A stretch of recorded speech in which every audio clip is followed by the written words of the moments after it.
നമസ്കാരം. അക്രമിയുടെ കുത്തേറ്റ് ജീവൻ നഷ്ടമായ ഡോക്ടർ വന്ദനയ്ക്ക് ഹൃദയം നുറുങ്ങും യാത്രാമൊഴി. ഒറ്റപ്പെട്ട സംഭവം എന്നൊക്കെ ചിലർ പറയുന്നുണ്ടെങ്കിലും പോലീസിന്റെ ഏറ്റവും ദയനീയ പരാജയമാണ് കേരളം കണ്ടത്. കേരളത്തിലെ ഭരണ സംവിധാനത്തിന്റെ സ്ഥിതി എന്താണ്? ഉന്നതതല യോഗവും ഡോക്ടർമാരുടെ സംഘടനകളുമായുള്ള ചർച്ചകളുമെല്ലാം വന്ദനയ്ക്ക് നീതി നൽകുമോ? ഗുണ്ടകളെയും മയക്കുമരുന്നിന് അടിമകളായവരെയും നിലയ്ക്ക് നിർത്താൻ എന്ത് സംവിധാനമാണ് കേരളത്തിലുള്ളത്? കേരളത്തിലെ നിയമ സംവിധാനത്തെ ആർക്കെങ്കിലും ഭയമുണ്ടോ? ഭരണകൂടത്തിൻ്റേത് മനസാക്ഷിയില്ലാത്ത നിലപാടാണോ? ചീഫ് എഡിറ്റേഴ്സ് കോളം പരിശോധിക്കുന്നു.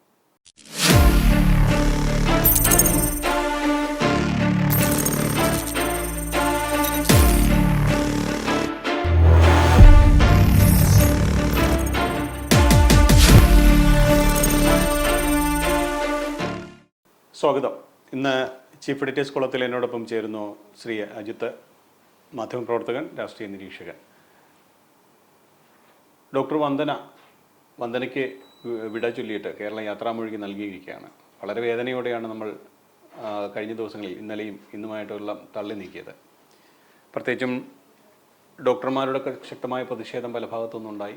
അവരുടെ വേദനയും എല്ലാം തുടരുകയാണ്. പക്ഷേ ഇവിടെ ഇപ്പോൾ നമ്മൾ ഈ വിഷയം ചർച്ച ചെയ്യുമ്പോഴെല്ലാം ഉന്നതതല യോഗം ചേരുന്നു, ചില തീരുമാനങ്ങൾ എടുക്കുന്നു, അങ്ങനെ പ്രധാനപ്പെട്ട പല കാര്യങ്ങളൊക്കെ വന്നു. ഒരു ജീവൻ നഷ്ടപ്പെട്ടതിന് ശേഷമാണ് നമ്മളിതെല്ലാം ചെയ്തതെന്ന് ഓർക്കണം. ഇതിനുവേണ്ടി എത്രയോ മുറവിളികൾ നടന്നിരുന്നു, ആവശ്യങ്ങൾ വന്നിരുന്നു, നിവേദനങ്ങൾ വന്നിരുന്നു, സൂചനാ പണിമുടക്കുകൾ വന്നിരുന്നു, പലതും നടന്നിരുന്നു. പക്ഷെ അപ്പോഴൊന്നും ഇതിനെക്കുറിച്ച് ഗൗരവമായി ചിന്തിക്കാതെ അവസാനം ഒരു ബലി, ആ പെൺകുട്ടി തൻ്റെ സ്വന്തം ജീവൻ ബലിയർപ്പിച്ചപ്പോൾ രക്തസാക്ഷിത്വം ആയപ്പോഴാണ് ഇപ്പോൾ ഇത്തരം ഒരു ചിന്തയും ചർച്ചയും ബഹളവും എല്ലാം നടക്കുന്നത്. എന്താണ് നമ്മുടെ കേരളത്തിൻ്റെ അവസ്ഥ എന്നുള്ളത്? ജോയി, അതെ, ജോയിയുടെ ആമുഖത്തിൽ ഇൻട്രോയിൽ ജോയി പറഞ്ഞ കാര്യത്തിൽ ഒരുപാട് സത്യസന്ധമായൊരു സംഭവമാണ്. പക്ഷേ ഇതൊരു അതിദാരുണമായതാണ്. ആ വിങ്ങല് ഒതുക്കാൻ പറ്റിയിട്ടില്ല. ഈ ഡോക്ടർ ഈ പെൺകുട്ടിയുടെ ഈ കഷ്ടിച്ച് 23 വയസ്സ് ആയ കുട്ടിയെ ഇങ്ങനെ ദാരുണമായ ഒരു ഡ്രഗ് അഡിക്റ്റാണ്. അതല്ലാതെ മാറ്റി ആരും പറയുന്നില്ല. ഒരു ഡ്രഗ് അഡിക്റ്റാണ്. ഡ്രഗ് അഡിക്റ്റ് ഇങ്ങനെ ചെയ്തു എന്ന് പറഞ്ഞപ്പോഴും ഈ കുട്ടിയുടെ പ്രായവും ഇനി ഏത് പ്രായത്തിലുള്ളതാണെങ്കിലും, പക്ഷെ ഇത് ഈ പ്രത്യേകിച്ച് ഈ കുട്ടിയുടെ ഒരു നിഷ്കളങ്കയായ ഒരു കുട്ടിയുടെ ഈ ദാരുണമായ ഒരു അന്ത്യത്തിന് ഒരു ജനത്തിൻ്റെ, നമ്മുടെ രാജ്യം മുഴുവനും ലോകം മുഴുവനും ഒരു വിങ്ങലോടുകൂടിയാണ് ഇപ്പോഴും. അത് രാജ്യം മുഴുവൻ ശ്രദ്ധിച്ചൊരു സംഭവമാണ്. രാജ്യം മുഴുവനും ലോകം മുഴുവനും ശ്രദ്ധിക്കുകയാണ്. കാരണം ഇതൊക്കെ അമേരിക്കയിലോ വേറെ എവിടെയെങ്കിലും ഒക്കെ ഇത്തരം ഡ്രഗ് അഡിക്ട്സ് ഒക്കെ മറ്റുള്ളടത്തൊക്കെ ചെയ്യാറുണ്ട്. പക്ഷെങ്കിലും നമ്മുടെ രാജ്യത്ത് ഇത് ആദ്യമാണ്. അതിൽ ജോയി, അത് ഞാൻ പറയാൻ ഉദ്ദേശിച്ചത് ജോയി ഇൻട്രോയിൽ പറഞ്ഞതുപോലെ പോലീസിന്റെ പിടിപ്പുകേട്. കാരണം ഈ ഡ്രഗ് അഡിക്റ്റ് ഇയാൾ തന്നെ പോലീസിനെ വിളിച്ചു വന്നിരിക്കുകയാണ്. അയാളെ പിടിച്ചു കൊണ്ടുവന്ന് ഹോസ്പിറ്റലിൽ കൊണ്ടുവരുമ്പോൾ തന്നെ അയാൾ വയലന്റ് ആണ്. എന്നിട്ട് ഈ പോലീസ് എന്തിനാ ഈ പാവത്തിനെ ബലി കൊടുക്കാൻ വേണ്ടി അവിടെ വിട്ടുകൊടുത്തിട്ട് ഒറ്റയ്ക്ക് മാറി നിന്ന് അപ്പോൾ ഇത് പോലീസിന്റെ ശരിക്കുള്ള വീഴ്ചയാണ്. ഇത് പോലീസിന്റെ വീഴ്ചയാണ് ഇതിനകത്ത് കാണുന്നു. അതിനൊരു ഇപ്പോൾ ഇന്നലെയൊക്കെ വളരെ പ്രധാനപ്പെട്ട ഒരു വാർത്തയായി മാറിയ കാര്യം ഇതൊരു ഉത്തരവുണ്ട് എന്നുള്ളത് ചൂണ്ടിക്കാട്ടിക്കൊണ്ടാണ്. അതായത് ഇത്തരം ഈ കസ്റ്റഡിയിൽ കൊണ്ടുവരുന്നവർക്ക് ആശുപത്രിയിൽ എത്തുമ്പോൾ ഈ പോലീസുകാർ മാറി നിൽക്കണം എന്നുള്ള അടക്കമുള്ള ഒരു പഴയ ഉത്തരവ് ചൂണ്ടിക്കാട്ടിയാണ് ഇപ്പോൾ. അതൊക്കെ തടികൂരാൻ വേണ്ടി പറയുന്നില്ലേ? പക്ഷെ ഞാനീ പറയട്ടെ, ഇന്ന് നമ്മളീ പറയുന്ന ഉത്തരവ് വെച്ചിട്ടാണോ പോലീസുകാർ തെരുവിൽ മാന്യന്മാരോട് പെരുമാറുന്നത്? അതെ, പോലീസുകാർ തെരുവിൽ മാന്യന്മാരോട്, എല്ലാ പോലീസുകാരനേക്കാളും വിദ്യാഭ്യാസമുള്ളവരാണ് നമ്മുടെ ഇവിടെ ഓട്ടോയിൽ സഞ്ചരിക്കുന്നതും സൈക്കിളിൽ പോകുന്നവരുമായിട്ടുള്ളവർ. എടാന്ന് മാത്രമല്ലേ വിളിക്കുള്ളൂ ഈ പോലീസുകാരൻ. എടാന്ന് മാത്രം. റാങ്കിൽ കൂടിയവരാണെന്നുണ്ടെങ്കിൽ ചിലപ്പോൾ സംസാരിക്കുക പോലും ഇല്ല. അവർ മറ്റവരെ കൊണ്ട് കൈകാര്യം ചെയ്യുകയാണ് ജനത്തെ, പോലീസുകാരുടെ ബിഹേവിയർ. അപ്പോൾ ഈ ഉത്തരവ് പിടിച്ചിട്ട് ന്യായീകരിക്കുന്നത് അത് ശരിയാണ്? ഇത് ശരിയായ പോലീസുകാരുടെ വീഴ്ചയാണ്. ഇത് പോലീസുകാരുടെ വീഴ്ച എന്ന് പറഞ്ഞാൽ അതിനകത്ത് പിന്നെ കോംപ്രമൈസ് ഇല്ല. ഒരു ഡ്രഗ് അഡിക്റ്റ് ആണ്. അവൻ തന്നെ ഷൗട്ട് ചെയ്ത് ബഹളം ഉണ്ടാക്കി പോലീസിനെ വിളിച്ചു വരുത്തി കൊണ്ടുവന്ന ഒരുത്തനെ എന്ത് വിശ്വാസത്തിലാണ് ഈ പെൺകുട്ടിയുടെ അടുത്ത് വിട്ടുകൊടുത്തത്? ഇനി പെൺകുട്ടിയല്ല, ആണ് തന്നെ ആയാലെന്താ? അവൻ അവിടെ ഇരുന്ന് സർജിക്കൽ സിസ്റ്റേഴ്സ് അടുത്താണ് ഇത് ചെയ്തിരിക്കുന്നത്. അപ്പോൾ എത്ര വയലന്റ് ആയിട്ടാണ് വന്നിരിക്കുന്നതെന്ന് ആലോചിച്ചു. അങ്ങനെയുള്ളവനെ പോലീസുകാരൻ വിട്ടുകൊടുത്തിട്ട് പിന്നെ ഈ പാവത്തിന് ഇയാൾ അവിടെ വരുമ്പോൾ തന്നെ അക്രമിയാണ്, ഈ മനോനില തെറ്റി പ്രവർത്തിക്കുന്നു എന്നുള്ളത് ഇവർക്കെല്ലാം മനസ്സിലായതാണ്.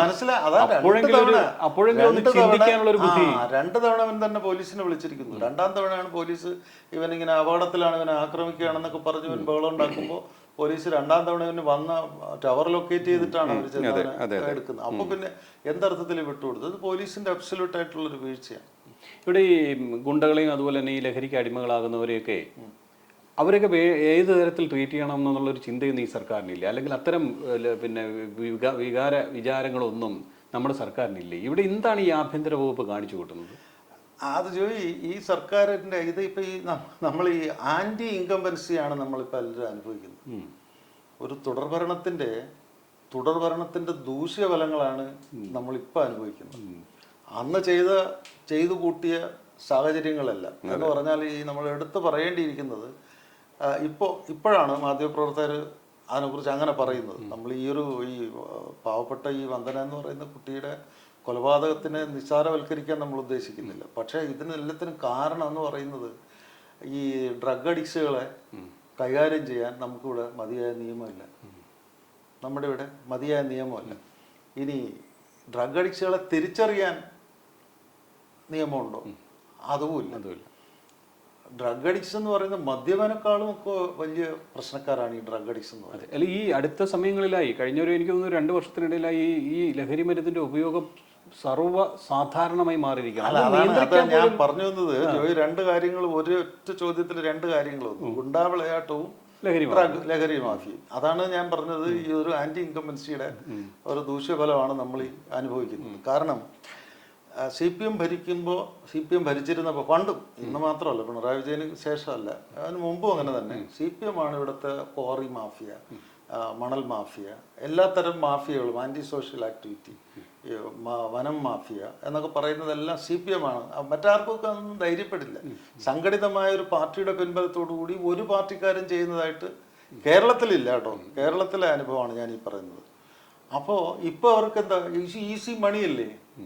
മറ്റ് ഡ്രഗ് എന്ന് പറയുമ്പോൾ ഈസി മണിയാണ്. ഒരുപാട് ഈസി മണി ആയതുകൊണ്ട് എത്ര CPM-മാരെ പിടിച്ച്, എത്ര CPM-മാരാണ് ഇപ്പോൾ സ്കൂളുകളിലും അവിടെ ഇവിടെയും തെരുവിലും ഒക്കെ ഇത് ട്രാഫിക് ചെയ്യുന്നത്. ആലപ്പുഴയിൽ നമ്മൾ കണ്ടതാണല്ലോ. അതാണ്. അല്ല, അപ്പം ഞാൻ പറഞ്ഞത് ഇത് മതിയായ നിയമമില്ലാഞ്ഞിട്ടും അല്ലെങ്കിൽ പാർട്ടിയുടെ പിൻബലം ഉള്ളതുകൊണ്ട്, ഞങ്ങൾ പാർട്ടിയുടെ പിൻബലമുണ്ട് എന്നുള്ളതുകൊണ്ടാണ്. പിന്നെ CPM-ന്റെ ഏറ്റവും വലിയ ദൂഷ്യം, ഇങ്ങനെ ഒരു കാര്യങ്ങൾ വരുമ്പോൾ CPM ഉടനെ എന്ത് ചെയ്യുന്നറിയും? രാജ്യത്തെ നിയമവ്യവസ്ഥകളെല്ലാം അതിലംഘിച്ചുകൊണ്ട് അവർ തന്നെ ഒരു അന്വേഷണം നടത്തി അവർ തന്നെ ഇവരെ എക്സോണറേറ്റ് ചെയ്യുന്ന ഒരു കീഴ്വഴക്കം. അത് എനിക്ക് തോന്നുന്നു കഴിഞ്ഞ പിണറായി വിജയൻ കഴിഞ്ഞ 25 വർഷം ആവും അദ്ദേഹം പാർട്ടി സെക്രട്ടറി, ഇപ്പോൾ പിന്നെ മുഖ്യമന്ത്രി. ആ കാലം മുതലാണ് ഈ ഒരു കീഴ്വഴക്കം. മുമ്പ് ഉണ്ടായിട്ടുണ്ട്, പക്ഷെ ഇത്രയധികം ബ്ലേറ്റൻ്റ് ആയിട്ട്, ഇത്രയും പരസ്യമായിട്ട് ഈ പാർട്ടിക്കാർ ചെയ്യുന്ന ക്രൈമിനെ എല്ലാത്തിനെയും പാർട്ടി തന്നെ ഒരു ജുഡീഷ്യൽ കമ്മീഷനെ ഏർപ്പാട് ചെയ്തിട്ട് അതങ്ങ്. അപ്പോൾ നാട്ടിലെ നിയമവ്യവസ്ഥ ഇവർ അംഗീകരിക്കുന്നില്ല. പിന്നെ ഇവരെന്തിനാ ജനാധിപത്യത്തിനെ കുറിച്ച് സംസാരിക്കുകയും ജനാധിപത്യത്തിൽ അധികാരത്തിലിരിക്കുകയും ചെയ്യുന്നത്? അതാണ് എൻ്റെ ഒരു സംഭവം. അതാണ് എൻ്റെ സത്യമായിട്ടുള്ള സംഭവം. ഇതാണ് ഈ മാഫിയ എല്ലാം നടത്തുന്നത് അവരാണ്. ഓർഗനൈസ്ഡ് ക്രൈം ചെയ്യുന്നത് CPM-ന്റെ LDF-ന്റെ നേതൃത്വത്തിൽ ഭരിക്കുമ്പോഴാണ്, അല്ലാത്തപ്പോഴാണ്. മറ്റുള്ളവർ ചെയ്യുന്നവരില്ല എന്നല്ല, മറ്റുള്ള ക്രൈം ചെയ്യുന്നവരൊക്കെ ഇൻഡിവിജ്വലി വ്യക്തിപരമായിട്ടൊക്കെ ചെയ്യുന്നതാണ്. അല്ല, ഒരു പാർട്ടിയുടെ ബാക്കിംഗ് ഉള്ള ഒരു സംവിധാനത്തിൽ ഇത്തരം നാട്ടിൽ അരാജകത്വം നടക്കുന്നത് CPM-ന്റെ നേതൃത്വത്തിൽ മാത്രമാണ്. ജോയി ചോദിച്ചു, നമുക്ക് ഇതിനൊരു നിയമം ഇല്ലാഞ്ഞിട്ടാണോ എന്ന് ചോദിച്ചു. നിയമം ഇല്ല യഥാർത്ഥത്തിൽ. നിയമം ഇല്ല ഇൻ ദ സെൻസ്, സിംഗപ്പൂർ പ്രസിഡന്റിന്റെ കഴിഞ്ഞ ഒരു യൂട്യൂബിൽ വളരെ വൈറലായ ഒരു ഇന്റർവ്യൂ ഉണ്ടായിരുന്നു, BBC-ക്ക് കൊടുത്തൊരു ഇന്റർവ്യൂ. അതിനകത്ത് നിങ്ങൾ ഇന്നും അപരിഷ്കൃതമല്ലേ തൂക്കിക്കൊല്ലുന്നത്? Death punishment അപരിഷ്കൃതമല്ലേ? അത് ശരിയല്ലല്ലോ. അമേരിക്കയും UN-ഉം എല്ലാം നിങ്ങളടുത്ത് പറഞ്ഞില്ലേ, നിങ്ങൾ എന്തിനു വീണ്ടും അത് ചെയ്യുന്നു?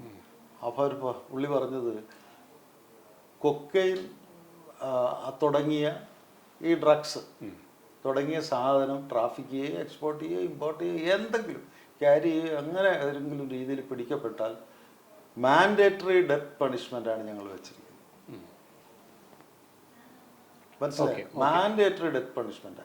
അപ്പോൾ അമേരിക്ക പിന്നെ ഇങ്ങനെ പറയുന്നുണ്ട്, UN ഇത് പറയുന്ന അപരിഷ്കൃതം.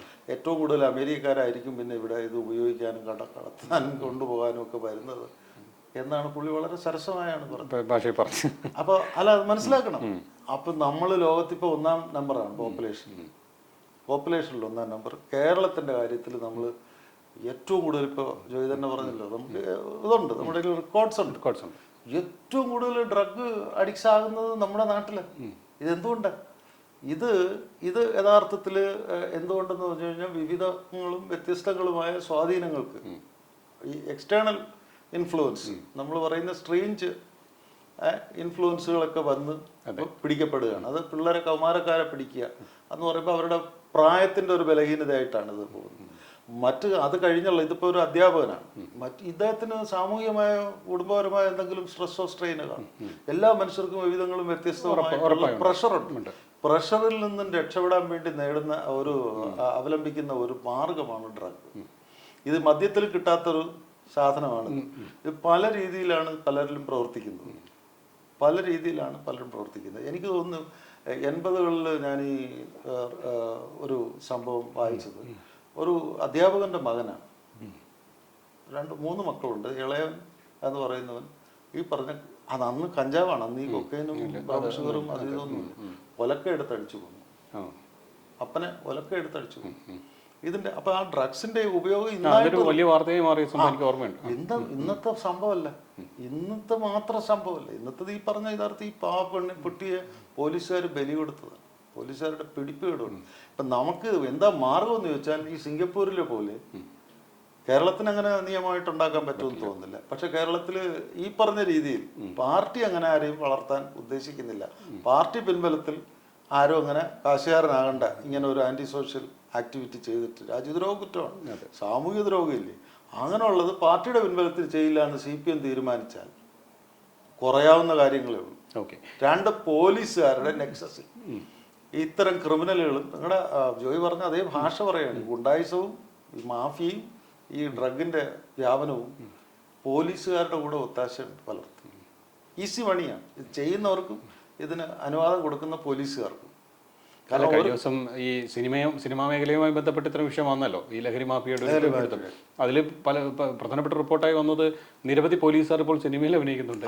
അപ്പോൾ അവരുടെ ഒത്താശ കൃത്യമായി കിട്ടുന്നതുകൊണ്ടാണ് അവിടെ പോലും നിയന്ത്രിക്കാൻ കഴിയാത്തതെന്നുള്ളൊരു വലിയ പ്രധാനപ്പെട്ട ഒരു നടൻ തന്നെ അത് വ്യക്തമാക്കുന്നുണ്ട്. സ്വാഭാവികമായും കാശ് കൂടുന്നവന് സൗഹൃദം എന്ന് പറയുന്ന ഏറ്റവും അടുത്ത സൗഹൃദം പിന്നെ ആഗ്രഹിക്കുന്നത് പോലീസുകാരുമായിട്ടാണ്.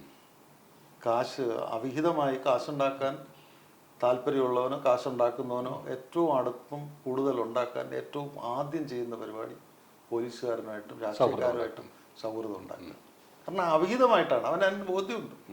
അപ്പോൾ അതാണ് പോലീസുകാർ ചെയ്യുന്നത്. പോലീസുകാർ നല്ല നടന്മാരുണ്ട്, ഒരുപാട് പോലീസുകാർ. അങ്ങനെയുള്ളവരെല്ലാം അതിനകത്ത് വരുമ്പോൾ സ്വാഭാവികമായിട്ട് അവരുടെ ബന്ധങ്ങൾ ഈ രീതിയിലുള്ള ഇതിലേക്ക് പോകും. ഇപ്പോൾ സംവിധായകൻ റീടേക്ക് പറഞ്ഞാൽ സംവിധായകനെ അടിക്കുന്ന നടന്മാരാണ്. കണ്ടക്ടറിനടുത്ത് ടിക്കറ്റ് ചോദിച്ചാൽ കണ്ടക്ടറെ അടിക്കുന്ന ആളുകൾ പാസഞ്ചറാണ്. ഇനി കണ്ടക്ടർ തന്നെ അപമര്യാദയായിട്ട് പെരുമാറിയിട്ട് പാസഞ്ചറിനെ അടിക്കുന്ന പരിപാടി. ഇപ്പൊ ഈ പറഞ്ഞു വന്നപ്പോഴേ ഈ കേരളത്തിൽ ആരോടെങ്കിലും എന്തെങ്കിലും ഒന്ന് പറയാൻ പേടിയാ. അല്ല, വളരെ സൂക്ഷിക്കണമെന്ന്. നമ്മൾ ഒരു നിമിഷം കൊണ്ട് ചിലപ്പോൾ ഒരു കത്തിക്ക് നമ്മൾ ഇരയായി പോകും. ഉറപ്പല്ലേ. ഇപ്പൊ ഞാൻ ജോയി എടുത്ത ഒരു കാര്യം പറയാം. നമ്മളൊരു ഓട്ടോറിക്ഷ പിടിച്ചു അല്ലെങ്കിൽ ഒരു ടാക്സി പിടിച്ചു. അയാളോട് എന്തെങ്കിലും ഒരു കാര്യം പറഞ്ഞിട്ട് അവൻ അധിക ചാർജ് മേടിച്ചെന്നോ എന്തോ പറഞ്ഞിട്ട് തർക്കിക്കാൻ നിൽക്കരുത്. നിന്ന് കഴിഞ്ഞാൽ ഈ അവന്റെ കയ്യിൽ ഇപ്പൊ എല്ലാം മറ്റേ കിക്ക് സ്റ്റാർട്ടറിന് പകരം ഇപ്പൊ മറ്റേ സ്വിച്ചാണ്, ബട്ടൺ വെച്ച് സ്റ്റാർട്ട് ചെയ്യുന്നതാണ്. ഈ അടിയിൽ നിന്ന് അപ്പം ചിലപ്പോൾ വടിവാളം എടുത്ത് വെട്ടുകൊണ്ട് കഴിഞ്ഞിട്ട് പിന്നെ നിങ്ങൾ വലിയ ആളാണ്, നിങ്ങൾ മാന്യനാണ്, മര്യാദ, ഇതെല്ലാം നമ്മൾ അനുഭവിച്ചല്ലേ പറ്റുള്ളൂ. ഈ പാവം കുട്ടി ഇപ്പൊ കൊല്ലപ്പെട്ടതിന്റെ സംഭവം. അതുകൊണ്ട് ഇത് ശരിക്കും ഒരു അവയർനെസ്സിന് ഉപരി സ്ട്രിഞ്ചന്റ് ഈ പറഞ്ഞ മാൻഡേറ്ററി ഡെത്ത് പണിഷ്മെന്റ് ആണ്. ഇവിടെ ഇന്നിപ്പോ ഈ സംഭവങ്ങളെല്ലാം ഉണ്ടായി, തൊട്ട് പിന്നാലെ ചർച്ചകൾ നടക്കുന്നു, കാര്യങ്ങൾ നടക്കുന്നു, ഡോക്ടർമാരുടെ സംഘടനയെ വിളിക്കുന്നു, ഉന്നതതല യോഗം ചേരുന്നു. എന്ത് സ്പീഡിലാണ് കാര്യങ്ങൾ ഇന്ന് നടന്നതെന്നറിയാമല്ലോ. ഏറ്റവും ഒടുവിൽ ഇപ്പോൾ ഓർഡിനൻസ് ഇറക്കാനുള്ള തീരുമാനമായി, ഡോക്ടർമാർ പറയുന്ന കാര്യങ്ങളെല്ലാം അംഗീകരിക്കാൻ തീരുമാനമായി, ആ കുട്ടിയുടെ പേരിൽ പുതിയ മന്ദിരത്തിന് പേരിടാൻ തീരുമാനമായി. ഇങ്ങനെയൊക്കെയുള്ള തീരുമാനങ്ങളെല്ലാം പട വന്നിരിക്കുകയാണ്. എന്തെങ്കിലും പ്രയോജനം? ഒരു കുട്ടിയുടെ ജീവൻ നഷ്ടപ്പെടും. അതല്ലേ നമ്മൾ വോട്ട് ദുരന്തം, കുമരകം വോട്ട് ട്രാജഡി ഉണ്ടായി, തേക്കടി വോട്ട് ട്രാജഡി ഉണ്ടായി, എന്നിട്ടല്ലേ ഇപ്പോ 4 വീണ്ടും വോട്ട് ട്രാജഡി ഉണ്ടായി. ഇത് ഓരോ തവണയും ഓരോന്ന് സംഭവിക്കുമ്പോൾ ഈ നിങ്ങൾ പറഞ്ഞ എമർജൻസി മീറ്റിംഗ് കൂടി എന്തെങ്കിലും നടപടി എടുക്കുക, ഓർഡിനൻസ് ഇറക്കിയതുകൊണ്ട് വല്ല കാര്യമുണ്ട്?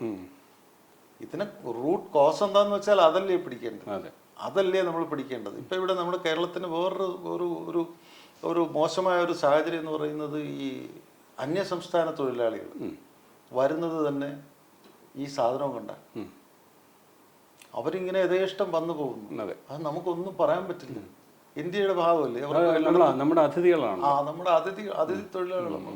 എത്രയോ ഭവ്യതയോടുകൂടി എത്ര സ്നേഹത്തോടുകൂടിയാണ് അവരോട് പെരുമാറുന്നത്. നമ്മുടെ ഹൈക്കോടതിയിൽ ഒരു ജഡ്ജ് പറഞ്ഞു അവരെ കെട്ടിച്ചു വരെ കൊടുക്കണമെന്ന്. നമ്മുടെ ഇവിടുത്തെ കെട്ടിച്ചു വരെ കൊടുക്കണം. അപ്പൊ അതിന് ആരോ ഫേസ്ബുക്കിലൊക്കെ അങ്ങനെ ഇട്ടിരുന്നു, അദ്ദേഹത്തിന്റെ വീട്ടിൽ തന്നെ ഉള്ളവരെ കെട്ടിക്കുകയോ വീട്ടിൽ ജോലിക്കൊക്കെ നിർത്തി അനുഭവിച്ചിട്ട് പറയുന്നല്ലേ നല്ലതെന്നൊക്കെ പറഞ്ഞിട്ടുണ്ട്. അപ്പൊ ഇത് നമ്മുടെ സംസ്കാരത്തിന് ചേർന്നതല്ല.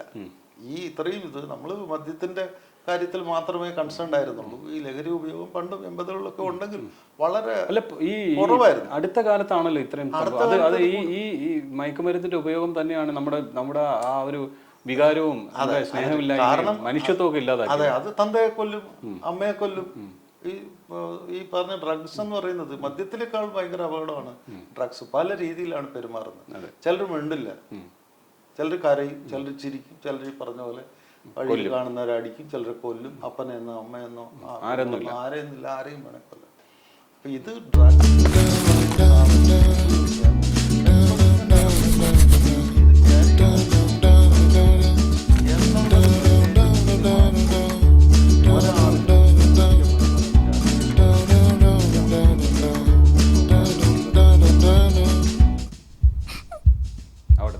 അവിടെ തീരും. അപ്പൊ ഇത് പറയും, ഇത് പെട്ടെന്ന്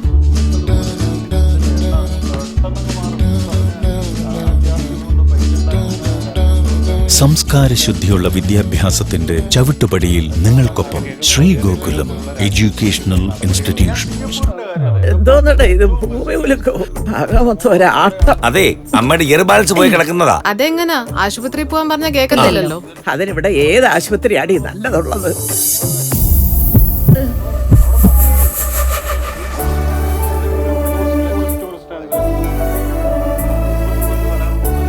ന്യൂറോ ഇക്വിലിബ്രിയം ടെസ്റ്റ് ഇപ്പോൾ മെഡിട്രീന ഹോസ്പിറ്റലിലും. അല്ലേലും മെഡിട്രീന സൂപ്പർ അല്ലേ?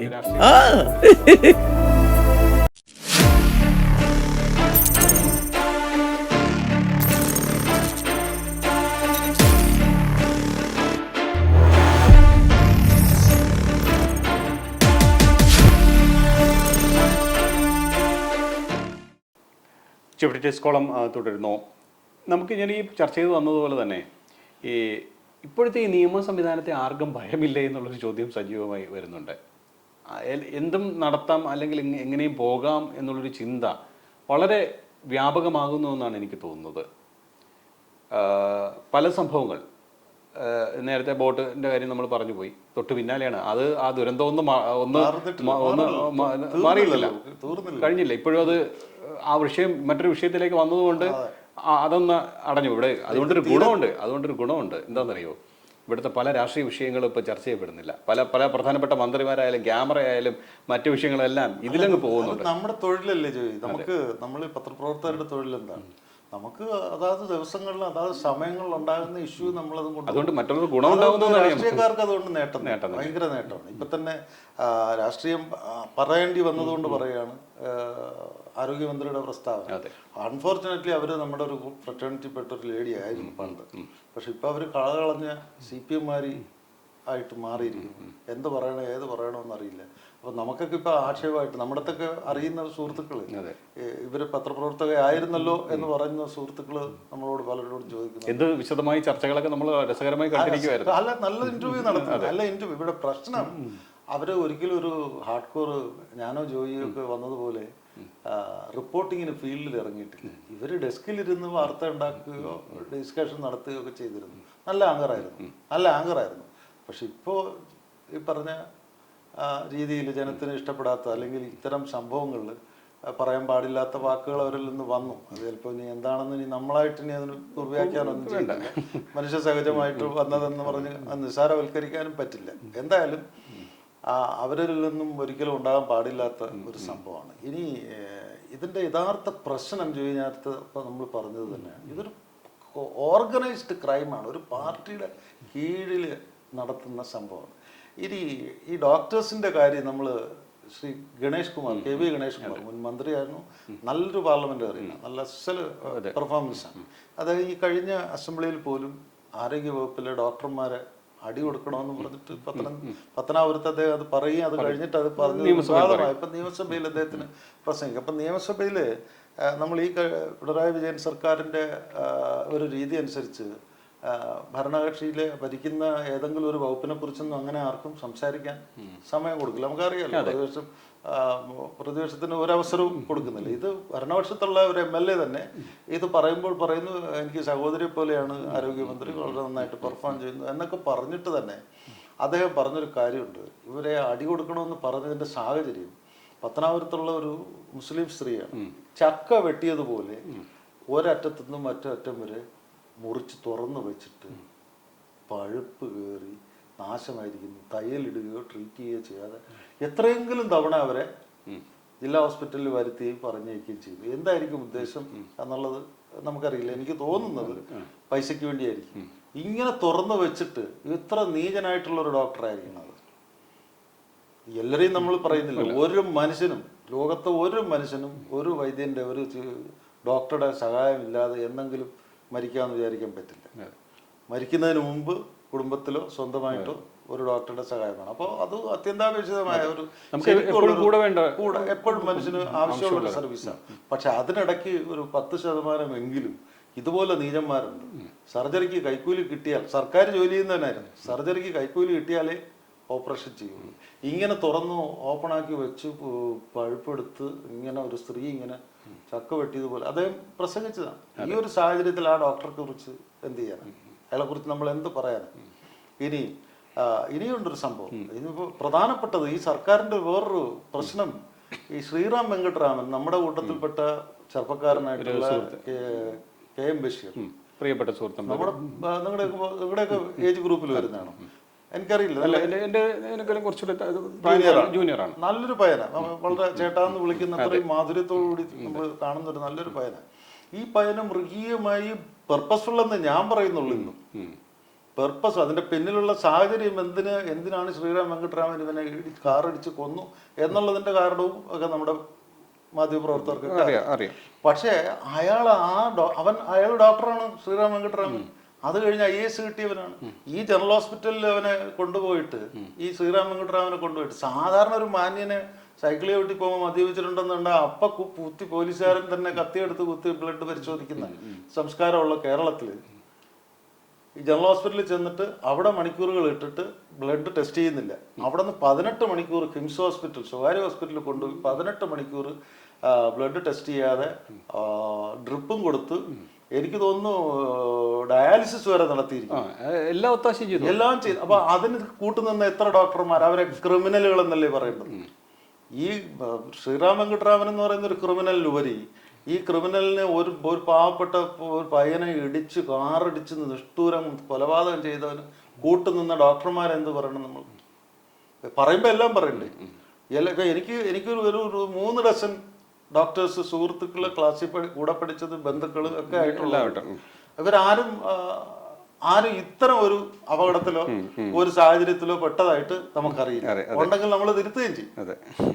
ഇങ്ങനെയുള്ള ഒരു അനീതി ചെയ്യുന്ന ഒരു ഡോക്ടറെ കിട്ടിയാൽ നമ്മൾ തിരുത്തുകയും ചെയ്യും, നമ്മുടെ സൗഹൃദ ബന്ധത്തിലുള്ളത്. പക്ഷേ ഈ ഇത് ഗണേഷ് കുമാർ പറഞ്ഞതിന്റെ ഒരു സാഹചര്യമാണ് ഞാൻ ഈ പറഞ്ഞു വന്നത്. അപ്പോ 100% ഡോക്ടർമാരെ അങ്ങനെ നമുക്ക് ടേക്കൺ ഫോർ ഗ്രാൻഡ് എന്ന് വെക്കുന്നത്. റിയൽ എസ്റ്റേറ്റ് ചെയ്യുന്ന ഡോക്ടർമാരുണ്ട്. ഈ കിട്ടുന്ന പ്രൈവറ്റ് പ്രാക്ടീസ് വഴി കിട്ടുന്ന പൈസയും കൂടാതെ, നിർബന്ധമായും പിടിച്ചു വരിക്കുന്ന കൈക്കൂലി മേടിക്കുന്ന ഡോക്ടറിന്റെ ഇതും കൂടാതെ, വീണ്ടും ഗ്രീഡി ആയിട്ട് പണത്തിന് വേണ്ടി റിയൽ എസ്റ്റേറ്റ് ചെയ്യുന്ന ഡോക്ടർമാരുണ്ട്. ഇവരുടെ ധാർമ്മികത എന്താണ്? ഒരു സമൂഹത്തിനോടുള്ള പ്രതിബദ്ധത എന്താണ്? ഡോക്ടർ എന്ന് പറഞ്ഞാൽ പണം ഉണ്ടാക്കാനുള്ളൊരു പ്രൊഫഷൻ എന്നാണ് വിചാരം. ഇവിടെയൊക്കെ കുട്ടിക്കാലത്ത് തന്നെ ചിലപ്പോൾ നല്ല കൈപ്പുണ്യമുള്ള ഡോക്ടർമാരെ, നല്ല ഡോക്ടർമാരുണ്ട്, ഇപ്പോഴും നല്ല ഡോക്ടർമാരുണ്ട്, സമൂഹത്തിൽ പ്രതിബദ്ധതയുള്ളവരുണ്ട്. പക്ഷേ ഇവിടെ വരുന്ന പ്രശ്നം ഒരു 10% പോരെ, 10% ഉണ്ട്, 10%-ൽ കൂടുതൽ. അത് പറഞ്ഞു വരുമ്പോൾ തന്നെ ഈ ആശുപത്രി മാനേജ്മെന്റ് തന്നെ ഇവരെ കൊണ്ട് ചെയ്യിപ്പിക്കുന്ന പല സംഭവങ്ങളും ഉണ്ട്. അത് പ്രാക്ടീസ് വേറെയാണ്. മാനേജ്മെന്റിന് ലാഭം ഉണ്ടാക്കാൻ അമിത മരുന്ന് എഴുതുക, അനാവശ്യ ടെസ്റ്റുകൾ എഴുതുക, അത് വേറെ. അത് സ്വകാര്യ മേഖലയിലാണ് കൂടുതലുള്ളത്. സർക്കാർ സ്ഥാപനങ്ങളിലുള്ള ഈ ടെസ്റ്റിനുള്ള എക്യുപ്മെന്റ്സ് നശിപ്പിക്കാൻ വേണ്ടി ക്ലിനിക്കൽ സെക്ഷനിൽ വേറെ കുറെ മാഫിയയും ഗുണ്ടകളും അവരും ഇവരൊക്കെ ഉണ്ട്. ഈ സ്വകാര്യ മേഖലയിലാണ് ജോയി പറഞ്ഞ ഇത്തരം ഒരു മാൽ പ്രാക്ടീസ് നടക്കുന്നത്. പക്ഷേ ഈ സർക്കാർ മേഖലയിലുള്ള ഡോക്ടർമാർ വൈകിട്ട് നിങ്ങൾ പ്രാക്ടീസ് ചെയ്യും. കാരണം ഇപ്പം നമുക്ക് സൗകര്യത്തിന് വൈകിട്ട് ചെന്ന് ഡോക്ടറെ കാണാം. രാവിലെ ചെന്ന് ക്യൂ നിന്ന് ടിക്കറ്റ് എടുത്ത് തിരക്കിൽ നിൽക്കാൻ വയ്യാന്നും പറഞ്ഞ് നമ്മൾ അതുകൊണ്ട് അവർ പ്രാക്ടീസ് ചെയ്യട്ടെ എന്നുള്ളൊരു ആഗ്രഹക്കാരനാണ് ഞാനും. കാരണം നമുക്കൊക്കെ ആവശ്യം വരും. നമുക്ക് എന്ന് പറഞ്ഞാൽ വ്യക്തിപരമായിട്ടോ കുടുംബപരമായിട്ടോ നമുക്ക് ആവശ്യമുള്ളവർക്കോ ബന്ധപ്പെട്ടു. അതുകൊണ്ട് അത് നല്ലതാണ്. പ്രൈവറ്റ് പ്രാക്ടീസ് ഒക്കെ നല്ലതാണ്. പക്ഷേ ഇത് പണം ഉണ്ടാക്കിയേ ഞാൻ ജീവിക്കും. അതിന് ഞാൻ സ്വകാര്യ പ്രാക്ടീസ് അല്ലാതെ സർക്കാരിലിരിക്കുമ്പോൾ തന്നെ ഞാൻ കൈക്കൂലി മേടിച്ചിട്ടേ ആളുകളെ ചികിത്സിക്കുള്ളൂ. ഇനി ഇതിൻ്റെ വേറൊരു ഡോക്ടർമാരെ അടച്ചാക്ഷേപിക്കുന്നതല്ല, ഇതിനകത്ത് വേറൊരു മാഫിയ പ്രവർത്തിക്കുന്നുണ്ട്. രാഷ്ട്രീയക്കാർ പോലീസുകാരിലും ഈ ഡോക്ടേഴ്സിലുമാണ് ഏറ്റവും കൂടുതലുള്ളത്. ഡോക്ടേഴ്സ് ചെയ്യുന്ന പാളിച്ചകൾ കൈപ്പിഴ എന്നും പറഞ്ഞില്ലേ നമ്മൾ റിപ്പോർട്ട് ചെയ്യുന്നത്. ഇപ്പൊ എല്ലാ മന്ത്രി വീണ ജോർജിന്റെ പ്രസ്താവനയിൽ പോലും പത്രക്കാർ കുത്തിക്കൊന്നു ഈ പാവപ്പെട്ട പെൺകുട്ടി എന്നുള്ള എല്ലാ ആക്ഷേപം അവസാനം രാഷ്ട്രീയക്കാരെല്ലാം പറയുന്നുണ്ട്. ആ പത്രങ്ങൾ വളച്ചൊടിച്ചാണ്, നമ്മളാണ് എല്ലാവരെയും കൊല്ലുന്നത്. ഈ നടക്കുന്ന ആന്റി സോഷ്യൽ ആക്ടിവിറ്റി എല്ലാം പത്രക്കാരുണ്ടാക്കുന്ന കഥകളാണ്. ഈ ഡോക്ടർമാർക്കെതിരെ ബ്ലേറ്റൻ്റ് ആയിട്ടുള്ള പാളിച്ച, അനാസ്ഥ, താല്പര്യമില്ലായ്മ, പണം കിട്ടണം, അത് മേടിക്കാൻ പറ്റില്ല, അതുകൊണ്ട് ആൾ രോഗിയെ കൊല്ലുക. അപ്പോൾ ഒരാൾ മരിക്കുക, ഒരാൾക്ക് ദാരുണമായി ഇൻവലീഡാകുക, ഒന്നും ചെയ്യാൻ പറ്റാത്ത അവസ്ഥയിൽ ഇങ്ങനെ ചുമ്മാ ശ്വാസം മാത്രമുള്ള ഒരവസ്ഥയിലേക്ക് കാര്യങ്ങൾ എത്തിക്കുന്ന ഒരു ഡോക്ടർ, അയാളെ നമ്മൾ എന്ത് പറയണം? എന്നിട്ട് ഇയാളെക്കുറിച്ച് പരാതിപ്പെട്ടാൽ ഈ ജനേഷ് കുമാർ പറഞ്ഞത് ഇതുകൊണ്ടാണ്, ഈ ബന്ധുക്കൾക്കല്ലേ, അയാളുടെ വേണ്ടപ്പെട്ടവർക്കല്ലേ അയാളുടെ വീട്ടിൽ ഉണ്ടാകുന്ന നഷ്ടത്തെക്കുറിച്ചും ജീവൻ നഷ്ടത്തെക്കുറിച്ചോ അല്ലെങ്കിൽ ഇത്തരം സാഹചര്യങ്ങളെക്കുറിച്ചുള്ള വേദന ഉണ്ടാകുന്നുള്ളൂ. അങ്ങനെ ഉള്ളപ്പോഴാണ് കൂട്ടുകാരടിക്കുന്നത്. തീർച്ചയായും അങ്ങനെ ഉള്ളപ്പോഴാണ് കൂട്ടുകാർ ഇല്ല. അതിനകത്തൊരു മാഫിയ പരിപാടി എന്താന്ന്, ഈ ഡോക്ടർമാരെ കുറിച്ച് അന്വേഷണം ആര് നടത്തുന്നു? ഈ DHS നടത്തുന്നു. അവരാരാ? ഇവരുടെ കൂട്ടുകാരാ. നേരത്തെ ശ്രീറാം വെങ്കട്ടറാമിന്റെ കാര്യങ്ങൾ അഡ്ജസ്റ്റ് ചെയ്തില്ലേ? അതുപോലെ ഒരിക്കലും ഒരു ഡോക്ടറും ചെയ്ത ക്രൈമിനെ ഡോക്ടർമാരുടെ ഫ്രറ്റേണിറ്റി സത്യസന്ധമായിട്ട് സാമൂഹിക പ്രതിബദ്ധതയോടെ പ്രവർത്തിക്കേണ്ടവരെ അന്വേഷിച്ച് കറക്റ്റ് റിപ്പോർട്ടാണ് കൊടുക്കേണ്ടത്, അല്ലാതെ ഇവരെ രക്ഷപ്പെടുത്തുന്ന റിപ്പോർട്ടല്ല. ഞാൻ വീണ്ടും ഈ പോലീസുകാരുടെ വിഷയത്തിലേക്ക് ഒരിക്കൽ കൂടി എത്തുന്നു. അവസാനമായി നമ്മുടെ ചർച്ചയുടെ അവസാന ഘട്ടത്തിലേക്ക് കിടക്കുന്നുണ്ട്. അവരുടെ കയ്യിൽ എന്താണ് ഉണ്ടായിരുന്നത് എന്നുള്ളതാണ് നമ്മൾ പ്രധാനമായും ചിന്തിക്കേണ്ടത്. ഈ രണ്ട് പോലീസുകാർ അല്ലെങ്കിൽ ഇത്തരം വലിയ സംഭവം ഉണ്ടായി, അവർക്കൊരു എന്തെങ്കിലും ഒരു സസ്പെൻഷനോ അല്ലെങ്കിൽ എന്തെങ്കിലും തരത്തിലുള്ള ഒരു അന്വേഷണമോ വേണ്ടിയിരുന്നതല്ലേ? വെറും കൈയോടെയാണ് ഇത്രയും വലിയൊരു ക്രിമിനലിനെ കൊണ്ട് വരുമ്പോൾ വെറും ഒരു ലാത്തിയില്ല. അല്ലെ പിന്നെ ഈ തോക്കൊക്കെ എന്തിനാണ് ഇവർക്ക് കൊടുത്തിരിക്കുന്നത്? ഇവർക്ക് മുട്ടിനാല് വെടി വെച്ചൂടെ? അല്ലെ ഇതൊക്കെ നോക്കി നിൽക്കണോ? പൊതുസമൂഹം ചോദിക്കുന്ന ചോദ്യമാണേ. അല്ല, ഇത് ലാത്തി പോലും വേണ്ട ജോയി. ഇങ്ങനെ ഒരു ആംബുലൻസ് ഡ്രൈവറാണ് ഇയാളെ കീഴ്പ്പെടുത്തിയത്. ഈ രണ്ട് പോലീസുകാർ എന്ന് പറഞ്ഞാൽ അതാണ് ഞാൻ പറഞ്ഞത്. ഒരായുധവും വേണ്ടെന്ന്, ഒരു എക്യുപ്മെന്റ്സ് ലാത്തി പോലും വേണ്ട. ഇപ്പം വയലന്റായി വരുന്ന ഒരുത്തനെ കൈ കെട്ടിക്കൂടെ ഇവർക്ക്? എന്തിന് ഈ നമ്മളിപ്പോ ഏതെങ്കിലും ഇതിൽ പ്രധാന ഒരു പാവപ്പെട്ടവനെ കൈവിലങ്ങ് കേൾക്കാൻ എന്ത് താല്പര്യം അവർക്ക്? അതാ ഞാൻ പറഞ്ഞു, മര്യാദക്ക് റോഡിൽ കൂടെ പോകുന്നവനെ എടാ പോടാ നോക്കി പോടാ അങ്ങനെ മറ്റവനെ ഇങ്ങനെയൊന്നും വിളിക്കുന്ന പോലീസുകാരൻ ഇത്രയും നിഷ്ഠൂരമായ ഒരു കൊലപാതകത്തിന് കൂട്ടുനിന്നല്ലേ?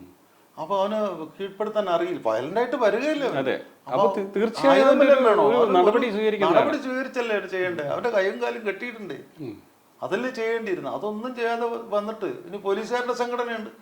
ഞാൻ നേരത്തെ പറഞ്ഞ ഡോക്ടർമാരുടെ സംഘടന ഇന്ന് പ്രസ്താവന വീണ്ടും ഇറക്കിയിട്ടുണ്ട്. പോലീസുകാരുടെ സംഘടന ഇതിൽ സസ്പെൻഷൻ ആകുന്നവൻ 6 മാസം ശമ്പളത്തോടുകൂടി സസ്പെൻഷനിൽ നിന്നിട്ട് തിരിച്ചു കയറും. ഇതാണ് നടക്കുന്നത്. എന്തായാലും ആ തീരാവേദന തുടരും, അക്കാര്യത്തിൽ സംശയമില്ല. ആ കുടുംബത്തിന് മാത്രമല്ല, കേരളത്തിനൊട്ടാകെ എല്ലാവരുടെയും ഒരു വികാരമാണ്. അത് മനസ്സിൽ നമ്മൾ ഒതുക്കുക. അതല്ല ഞാൻ പറഞ്ഞത്, ഡോക്ടർമാരുടെ കൈപ്പിഴ കൊണ്ട് വരുമ്പോൾ എന്തെങ്കിലും സംഭവിക്കുമ്പോൾ ഒരു വീട്ടുകാർക്കാണ് അതിന്റെ നഷ്ടബോധം വരുന്നത്. ഇതിപ്പോ ഒരു പെൺകുട്ടിയെ ഒരു ക്രിമിനൽ സ്വഭാവമുള്ള ഡ്രഗ് അഡിക്റ്റ് ചെയ്ത ഒരു കൊലപാതകം നമ്മളെല്ലാവരും ഞെട്ടിച്ചിരിക്കുകയാണ്. എന്തായാലും നമുക്ക് ഇത്തരം സംഭവങ്ങൾ ഇനി ആവർത്തിക്കാതിരിക്കണമെന്ന് തന്നെ ഉറച്ചു വിശ്വസിക്കാം. അതിന് സിംഗപ്പൂരിലെ പോലെ മാൻഡേറ്ററി ഡെത്ത് പണിഷ്മെന്റ് കൊണ്ടുവരണം. ഇന്നിപ്പോൾ സർക്കാർ എടുത്ത തീരുമാനങ്ങൾ അത് കൃത്യമായി എങ്ങനെ നടപ്പാക്കാമെന്ന് കൃത്യമായി നടപ്പാക്കാനുള്ള ആർജവം ഉണ്ടെങ്കിൽ മാത്രമേ ഇനി ഇത് ഉണ്ടാകാതിരിക്കൂ.